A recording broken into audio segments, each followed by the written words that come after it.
I'm Chris Seislove, and this is the M249 Vickers SAW Sling. Fantastic piece of equipment that's absolutely optimal for saws, Mark 48s, kind of smaller machine guns, or the M240 if that's your thing. Before I get into mounting, sizing, and all the real technical expertise on getting this thing on a machine gun and being able to use that machine gun optimally, we're just going to cover kind of the high points of the sling itself. Starting off, and what makes this really purpose-built for a machine gun is the working end of the sling, where the Vickers sliding tab is. All of this is Nomex. The material is made out of Nomex, or the material is Nomex, which means it's not going to melt. The fronts of machine guns tend to get pretty friggin' hot when you're pumping a lot of rounds through them, laying the hate. So if your sling comes into contact with that barrel and it's just a nylon webbing type sling, Dunsky. The front of this sling, the working end of the sling, is all Nomex, so it will not burn, it will not melt, even when it comes in contact with a frickin' barrel that's so hot it's glowing red.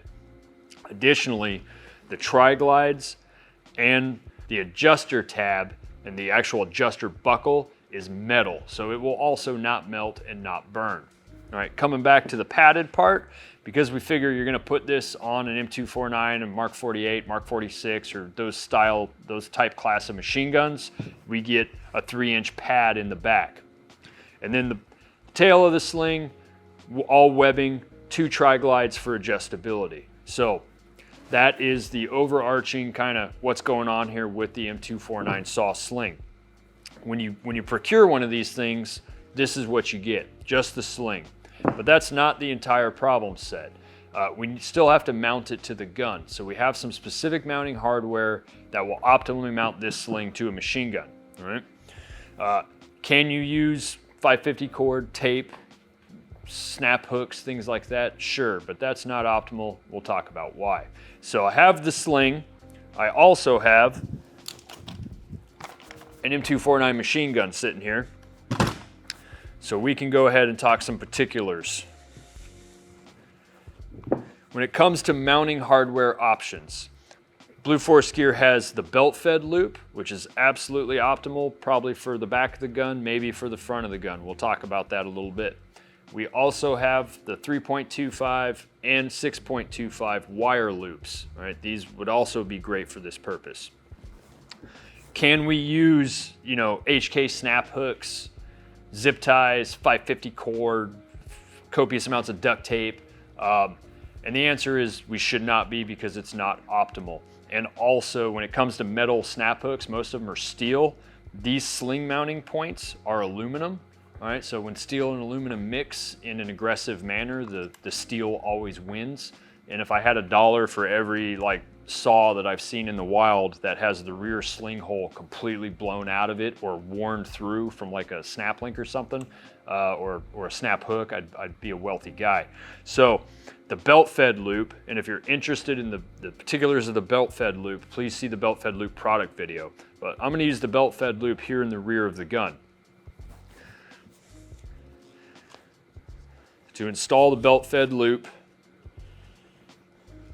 I'm just going to remove the tail end of the sling out of those tri-glides, put the webbing through the slot in the BFL, run it back through the tri-glides just like any other rifle sling mounting hardware and tri-glides.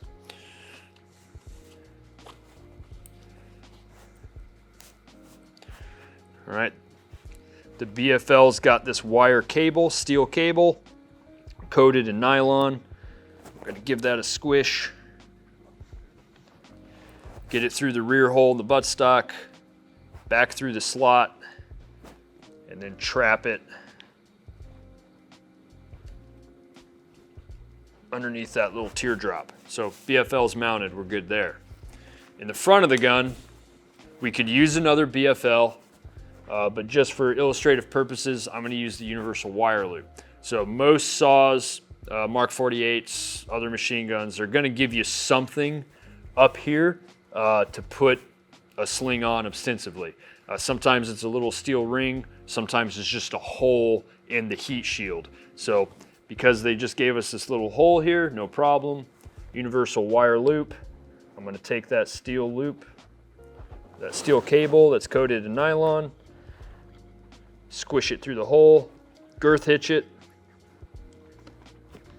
and now I have a real clean sling mount right here in the front of the gun. To mount my sling to the universal wire loop, get a little slack outside of that tri-glide, put this Nomex webbing through there, run it back through the tri-glide, and now I have my sling mounted to the front and rear of the gun in such a manner that it's not going to eat through these holes, damage the gun, it's not going to melt, it's not going to be something that frays like 550 cord or whatever. So we have the 3.25 universal wire loop mounted to the front of the heat shield. Definitely wouldn't call it a handguard, but the FN gives us this little hole. I've seen a lot of these holes out there in the field on real guns that are unserviceable because they're so bent or they're ripped, they're blown through. We also have a 6.25 universal wire loop, just a much bigger loop. And this could come in handy. You know, what else? What other mounting options do we have here on the saw? We have this giant hole right here. So in this case, I could even put this 625 universal wire loop all the way through that guy, girth hitch it on there, and now I have a great sling mount location right here in the front of the gun. You know, or even if I was going let's go 6. Or even if nothing was available to me up here, or just the weight, like, you know, this, my tack light might get obscured by my sling. So I would like to mount my sling behind my tack light head. You know, that's absolutely probably a pretty good answer. You could run a wire loop right through the slots in the rail,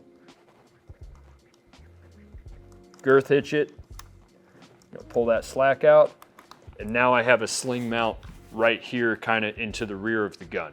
These universal wire loops are absolutely optimal for like all the things I talked about. It gives you a lot of options for mounting machine gun slings because any hole, any slot, anything, just girth hitch these through and you have an optimal sling mount. And also, these ain't gonna melt, all right? And they're not gonna damage the gun like a steel snap hook or a steel carabiner or something like that.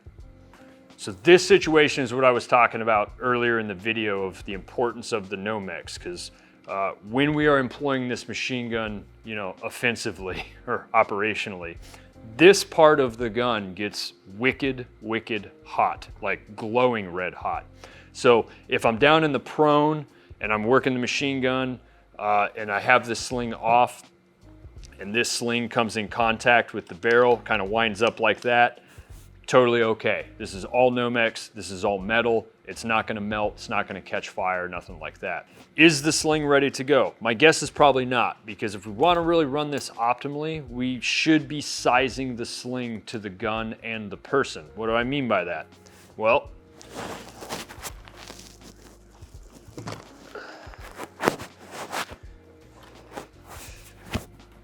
I would venture to say this gun is hanging way too low off the front of me.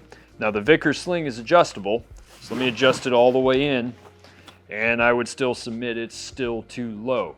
So to size this appropriately, step one, because it's a Vickers sling, pull that tab, adjuster tab to, you know, middle-ish, top 1/3 of your working space. This just ensures that you get a lot of adjustment out of it. And then I'm gonna come around here to the back of the sling and I'm gonna pull a bunch of slack out of the rear here to make it sit a little higher, a little tighter. So as I'm sizing the back of the sling, if I wind up with a bunch of extra webbing back here, and I don't want this flopping around, getting caught on anything, I got two options. You know, fold it back over and whip some electrical tape or 90-mile-an-hour tape or 100-mile-an-hour tape or 115-mile-an-hour tape or whatever we're calling it these days, and whip the back of that sling so it doesn't get caught on anything. Or if this is definitely your sling, like it was issued to you, it's not a community machine gun and a community sling, feel free to just cut it and whip it, burn it with a lighter, it's not gonna fray or anything like that.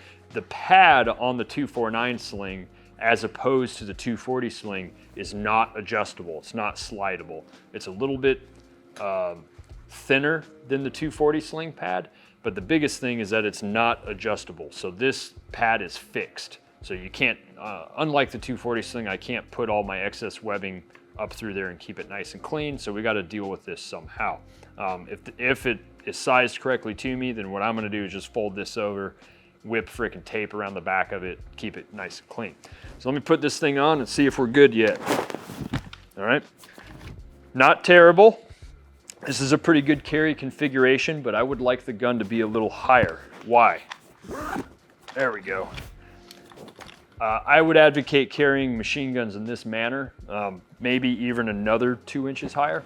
And that is because A, I can control the gun, I can move my legs, even at a full sling, I can walk with it without it banging off my knees and legs and things like that, and I can immediately grab the gun, employ the gun, and if the sling is sized appropriately to me and the gun, which right now it's pretty close, now this gives me the ability to hold the gun, fix malfunctions, load, fire, reduce stoppage from the standing or from the kneeling if I had to. If you sling the machine gun opposite, like we sling M4s or fighting carbines, you can't do this. So I think it's critical capability as a machine gunner to have a sized sling that's appropriate. That's why it's adjustable. That will give me the ability in extremous situations to load, fire, reduce stoppage from the standing. Get your ammo in there, hold it, got to close the feed tray cover. You can manipulate the gun from standing or from kneeling and not have to, if I have an issue with this gun and it's not slung in this manner, or I've just never trained to do that, and it's like, hey, everybody hold up, everybody stop, time out, let me take this off, lay down in the prone on the ground and start working this gun. Absolutely suboptimal. If we know how to install these, we know how to size them, and we know how to employ them correctly, you can load, fire, reduce stoppage with these machine guns from the standing or the kneeling position, like behind, maybe even off a barricade, stuff like that. So that is the importance of understanding why the sling needs to be optimized, how it mounts to the gun, and how to size it appropriately for you and the gun.